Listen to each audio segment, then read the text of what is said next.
Hi hello welcome to our channel. నేను మీ సిరి. ఈరోజు మనం చెప్పుకోబోయే కదా మిసెస్ అగస్త్య పార్ట్ 149. కథలోకి వెళ్ళే ముందు వీడియోని లైక్ చేసి హైప్ చేయడం మర్చిపోకండి.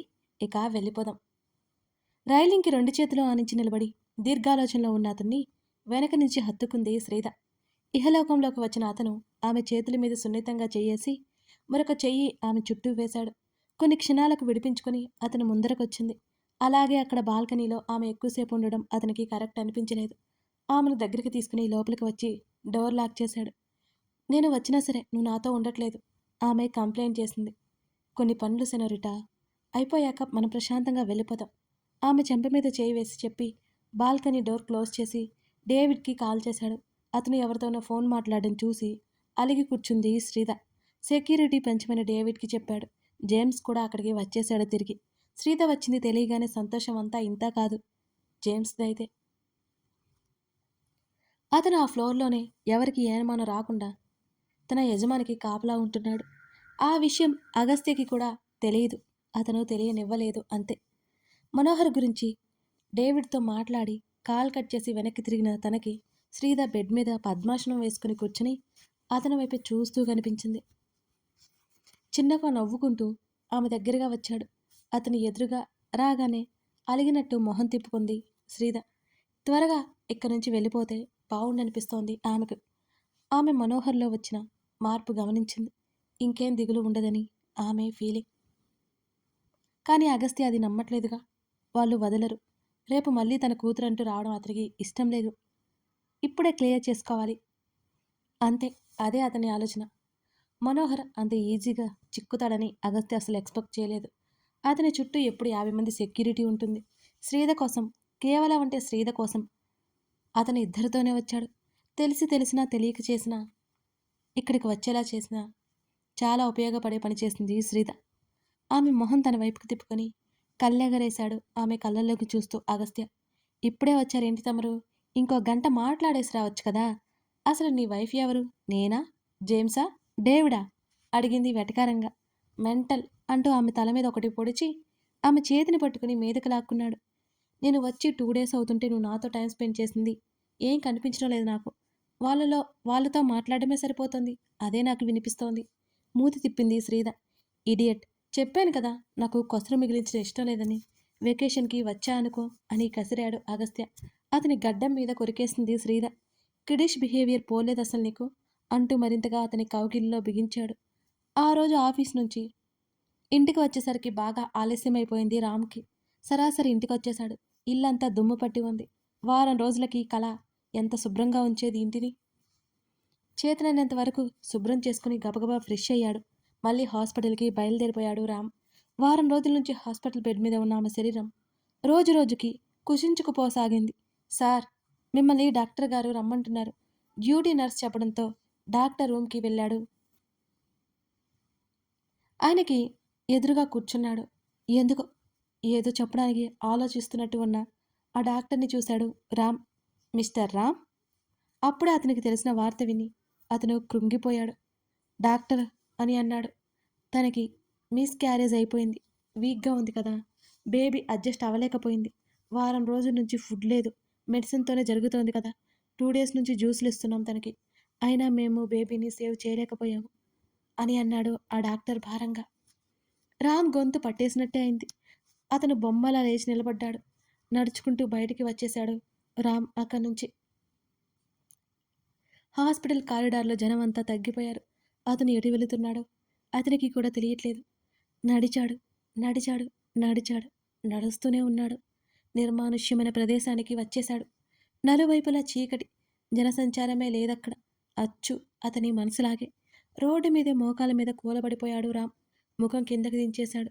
ఎప్పుడో ఒక వాహనం వచ్చిపోతోంది. అర్ధరాత్రి అవుతోంది. రామ్ అలాగే నిస్సత్తువుగా కూర్చుని ఉన్నాడు. ఒక్కసారిగా అతని కంటిలో నీళ్లు పొంగి అతను అరిచిన అరుపులు ఆ ప్రదేశమంతా మారు మోగిపోయాయి. తల కొట్టుకుని దిక్కులు అదిరేలా ఏడుస్తున్నాడు అతను. అతనికి పిచ్చి పట్టేలా ఉంది. ఎంత ఏడ్చినా అసలు బాధే తీరట్లేదు. ఇదంతా తను చేసుకున్నది. ఆ విషయం అర్థమైన ఉపయోగం లేకపోయింది. తెల్లవారే వరకు ఫుట్పాత్ మీద కూర్చుని ఉన్నాడు. కంటి మీద కునుకులేదు. కన్నీటి ధార ఆగలేదు. మళ్ళీ ఆఫీస్‌కి వెళ్ళాలి అని గుర్తుకొచ్చి ఇంటికెళ్ళి రెడీ అయ్యి హాస్పిటల్‌కి వచ్చాడు రామ్. కలని చూడ్డానికి ఐసీయూకి వెళ్ళాడు. ఆమెను చూస్తుండగానే అతనికి కన్నులలో నీళ్లు నిండుకున్నాయి ఒక్కసారిగా. ఎంత పని చేశావే కల! ఆమె దగ్గరికి వచ్చి చేతిని పట్టుకున్నాడు రామ్. కనీసం చెప్పి ఉండాలి కదే నాకు అని మనసులో అనుకుని, ఆలోపే కలకు కూడా ఆ రోజు తెలిసిందేమో అని సందేహం వచ్చింది రామ్‌కి. సార్, మేడం గారిలో మూమెంట్ వచ్చింది. నర్స్ చెప్పగానే ఎడారిలో పసిమొక్క మొలకెత్తినట్టుగా అతని కళ్ళలో ఆశ మొలకెత్తింది ఆ క్షణం. ఏంటి? ఏంటి మీరన్నది నిజమేనా? అతడు ఆతృతగా అడిగాడు. చూడండి, నర్స్ కళ్ళతోనే చూపించింది. కళ కుడిచేయి ఆమె పొట్ట మీదకి అతను చూస్తుండగానే చేరింది. అప్పుడప్పుడు ఆమె కనురెప్పలు కదులుతూ ఉన్నాయి. కళ పాదాల దగ్గర ఉన్న దుప్పటి పక్కకు తొలగించింది నర్స్. నునుపుగా ఉండే ఆమె పాదాలు బక్కబడిపోయి చిక్కిపోయి ఉన్నాయి. ఆమె ఎడమకాలు సన్నగా కదులుతోంది. ఇదంతా ఎప్పుడు జరిగింది? ఆమెకి ఏం కాదు అని ధైర్యం వచ్చి నర్సు వైపు చూశాడు రామ్. నిన్నటి నుంచి ఉంది సార్. రాత్రికి మీతో డాక్టర్ గారు చెప్పలేదా? అయోమయంగా అడిగింది. చెప్పారేమో, నేనే వినిపించుకోలేదు. మరింత నిర్లిప్తంగా చెప్పాడు. ఆదిలోనే అంతమైన తన బిడ్డను అతను తలుచుకున్నాడు. ఇంకా రామ్ని అక్కడ ఎక్కువసేపు ఉంచలేదు. బయటికి పంపించేశారు. సాయంత్రం బైక్ అమ్మేసిన డబ్బులు తెచ్చుకోవాలని అతను నిర్ణయించుకున్నాడు. మరోవైపు, ఇడియట్, చెప్పాను కదా నాకు కసరు మిగిలించడం ఇష్టం లేదని. వెకేషన్కి వచ్చాననుకో అని కసిరాడు అగస్త్య. అతని గడ్డం మీద కొరికింది శ్రీధ. కిడిష్ బిహేవియర్ అసలు పోలేదు కదా నీకు అంటూ మరింతగా అతని కౌగిలిలో ఆమెను బిగించాడు. అతన్ని మరింత గట్టిగా కౌగిలించుకుంది. అతని ఛాతీని దిండుగా మార్చుకుంది శ్రీధ. నెమ్మదిగా ఆమె వెన్ను నిమురుతూ ఉన్నాడు అతను. ఆమె తల మీద ముద్దు పెట్టుకొని లవ్ యూ అని అన్నాడు అగస్త్య. శ్రీధ నమ్మలేనట్టు చూసి అంతలోనే నవ్వేసింది. అతని పక్కన చేరి చేత్తో అతని మొహమంతా నెమ్మదిగా తడుముతోంది శ్రీధ. అతని పొడవాటి ముక్కుని 2 వేలతో గట్టిగా లాగి వదిలింది శ్రీధ.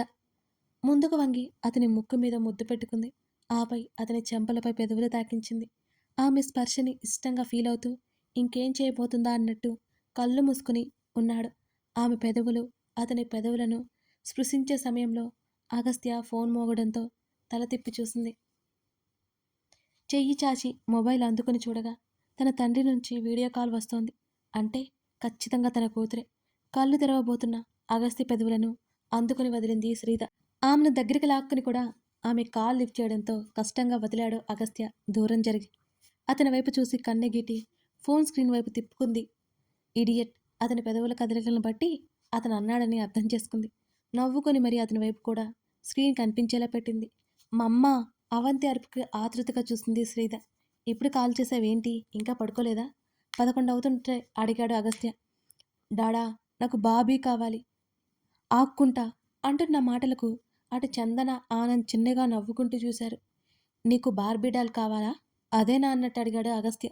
అవునన్నట్టు నిలువుగా తల తిప్పింది అవంతి. అలాగే. అతను చెప్పబోతుంటే, నీ దగ్గర బోల్డన్ని ఉన్నాయి కదే అని అంది శ్రీధ. ఆ చిట్టిదానికి తల్లి మీద ఒక్కసారిగా కోపమొచ్చింది. డాడా, కావాలి. మమ్మీతో పనవదని తండ్రి వైపు చూస్తూ మరింత క్యూట్గా అడిగింది అవంతి. ముందు డాడీ అనడం సరిగ్గా నేర్చుకోవే, శ్రీధ వెటకారంగా అనడంతో తల్లి వైపు పెద్ద పెద్ద కళ్ళతో కోపంగా చూసింది ఆ బుడ్డది. సరే, నేను వచ్చేటప్పుడు తీసుకొస్తాను అని అన్నాడు అగస్త్య. టక్కున కాల్ కట్ చేసింది అవంతి. శ్రీధ ఆశ్చర్యంతో నోరు వెళ్ళబెట్టింది. ఇది మాట్లాడుతుంటేనే కట్ చేసింది అంటూ అగస్త్య వైపు కోపంగా చూసింది శ్రీధ. నన్నెందుకు చూస్తున్నావు నువ్వు? చేతిని బ్యాలెన్స్ చేసుకుని ఆమె వైపు తల తిప్పి చూశాడు అగస్త్య. నువ్వు కూడా ఇంతే కదా. అరే, మాట్లాడదామని కాల్ చేసిన ప్రతిసారి టక్కునకు భలే కట్ చేస్తావు అన్నది. ఇంకాసేపు కూతురితో మాట్లాడాలని ఉంది మరి. ఉఫ్, అతను నిట్టూర్చాడు. దీనికి నీ లక్షణాలే వచ్చాయి. మళ్ళీ కాల్ చేయబోతుంటే అతను ఆపాడు. లేట్ నైట్ అయింది, పడుకోనివ్వు. ఫోన్ పక్కన పడేసి ఆమెను కౌగిల్లోకి లాక్కున్నాడు అగస్త్య. రేపు కాల్ చేసి తన సంగతి చెప్తాను. కనిపించడం ఆలస్యం, నొక్కి పడేస్తుంది. ఫ్రీగా అంటుంటే ఆమె చెంపల్ని వత్తిపట్టి చేప మూతిలా వచ్చిన ఆమె పెదవులను చూస్తూ ఆమె కళ్ళవంక చూశాడు అగస్త్య. ఇందాక ఆపిన పని కంటిన్యూ చేద్దాం. ముందుకు వస్తున్న అతని నోటికి చెయ్యడ్డు పెట్టింది శ్రీధ. ఆమె వైపు కళ్ళు చిన్నవి చేసి చూశాడు అగస్త్య. వెళ్ళి జేమ్స్తో, డేవిడ్తో ఫోన్ మాట్లాడు అని పళ్ళు నూరుతూ వెటకారంగా చెప్పింది. మర్చిపోవా? ఆమె నడుము చుట్టూ చెయ్యేసి దగ్గరికి లాక్కుంటాడు ఇంకాస్త. నో వే, నాతో మామూలుగా ఉండదు అంది కాస్త పొగరు చూపిస్తూ శ్రీద. నిజమే, నీతో అసలు మామూలుగా ఉండదు అంటూ అతని మాటల్లో కళ్ళల్లో మార్పు కనిపించగానే ఆశ్చర్యంగా నోరు తెరిచి డబుల్ మీనింగ్ డైలాగ్స్ మాట్లాడుకో చిరుకోపంగా అతని భుజం మీద కొట్టింది శ్రీద. నేనేమన్నాను? ఆమె చెంపల మీద ముద్దు పెట్టుకుంటూ అడిగాడు అగస్త్య.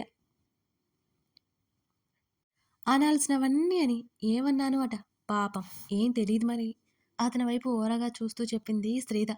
ఊరిస్తున్న ఆమె పెదవులను సున్నితంగా అందుకొని మరింత గాఢంగా కౌగిలించుకున్నాడు అగస్త్య.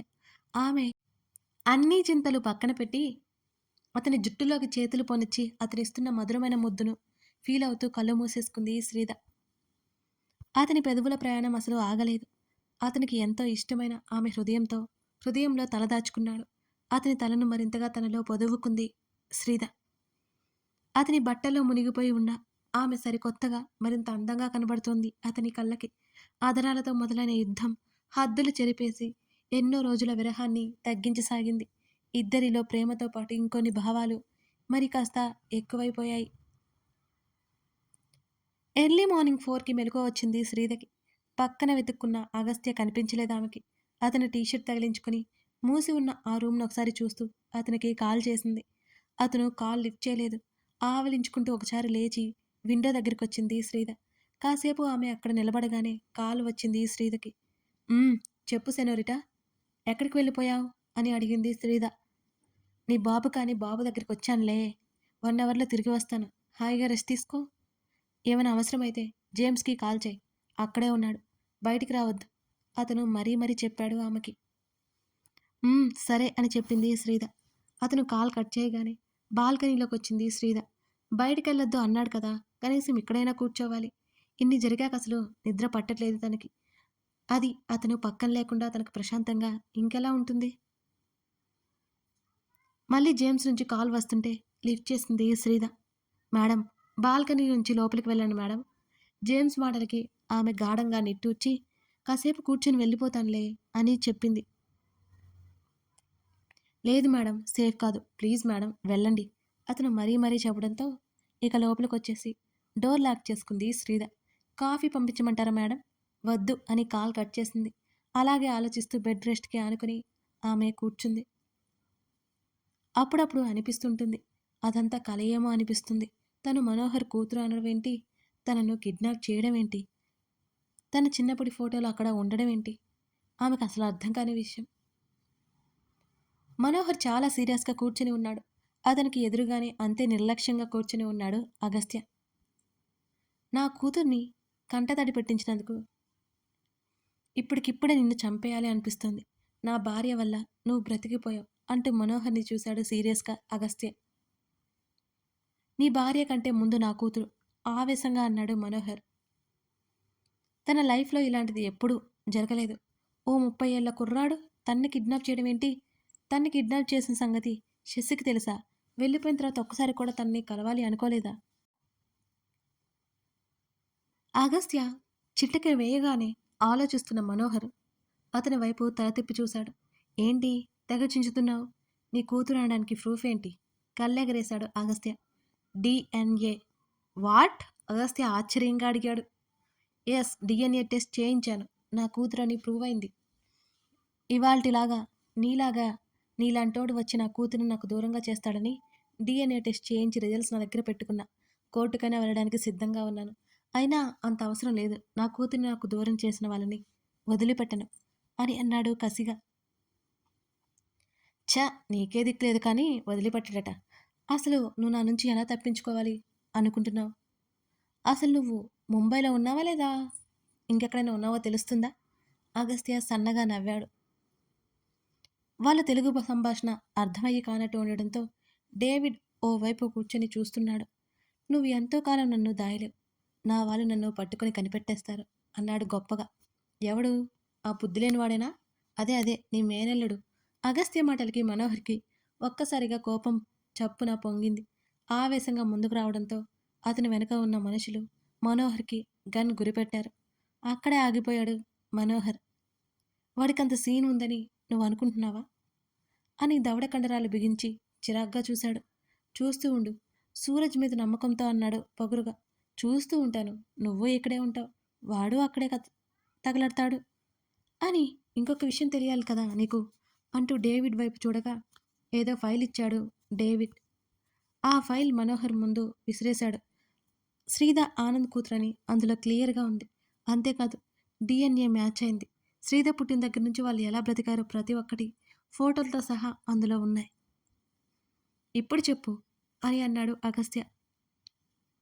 అవన్నీ నమ్మలేనట్టు విసిరేశాడు మనోహర్. లేదు, ఇదంతా అబద్ధం, నా కూతురుతను అని గట్టిగా అరిచాడు. ఏయ్, పాడిందే పాట, ఇక ఆపుతావా?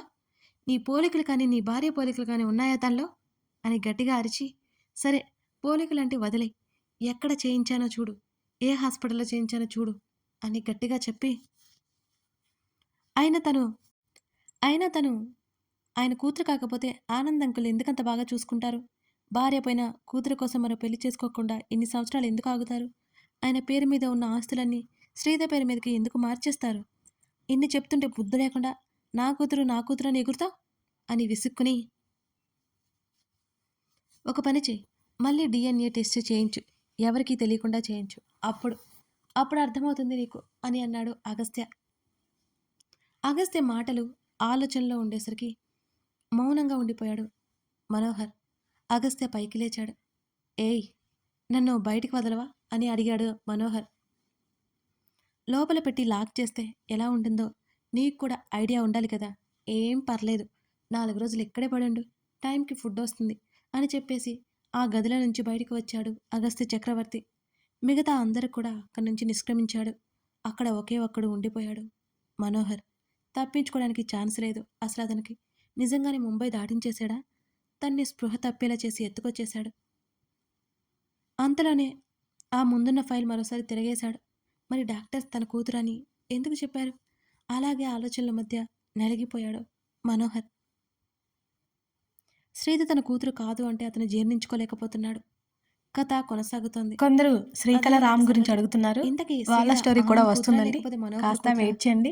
అంటే స్టోరీలో సీన్స్ 1 by 1 వస్తూ ఉంటాయన్నమాట. అదన్నమాట విషయం. స్టోరీ నచ్చితే లైక్ చేసి, అసలు మీకు ఈ స్టోరీ చూస్తుంటే ఏమనిపిస్తుందో తప్పకుండా కామెంట్ చేయడం మర్చిపోకండి. Thank you for watching this video.